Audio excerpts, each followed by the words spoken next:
একটা মা, একটা মহিলা, যেই মহিলাকে আল্লাহ সালাম দিয়েছেন ওই মহিলার নাম মা খাদিজা। সুবহানাল্লাহ কোন কেন?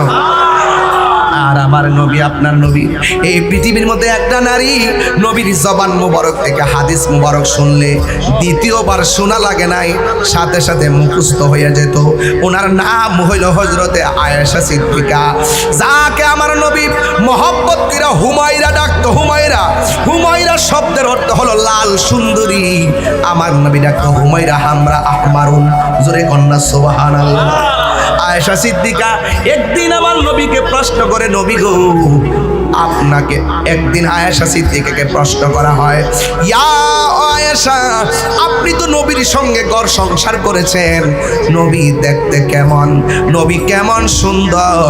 আয়েশা সিদ্দিকা বলেন, নবী যখন হাসি দিতেন নবীর দন্ত মুবারকের নূরের আলোতে আকাশের চাঁদের আলো লজ্জা পেয়ে যেত।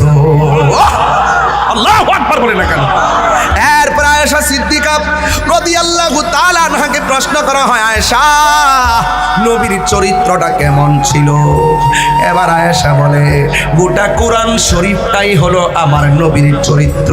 কোরআনে যেমন জের জবর, নোক্তার মধ্যে কোনো ভেজাল নাই, অস্বীকার করলে ঈমান নাই, ঠিক আমার নবীর চরিত্রের ভিতরেও কলঙ্কের কোনো দাগ নাই।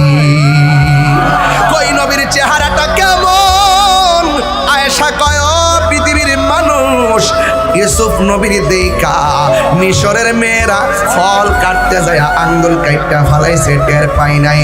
ওই মজলিসে যদি আমার নবী যাইতেন, ওই মহিলারা ফল কাইটা আঙ্গুল তো দূরের কথা, আমার নবী এত সুন্দর, আমার নবীর চেহারা মুবারক দেখা দেখা তাদের কলিজা কাইটা টুকরা টুকরা কইরা ফালাইতো, যাররা পরিমাণ কোনো টের পেত না।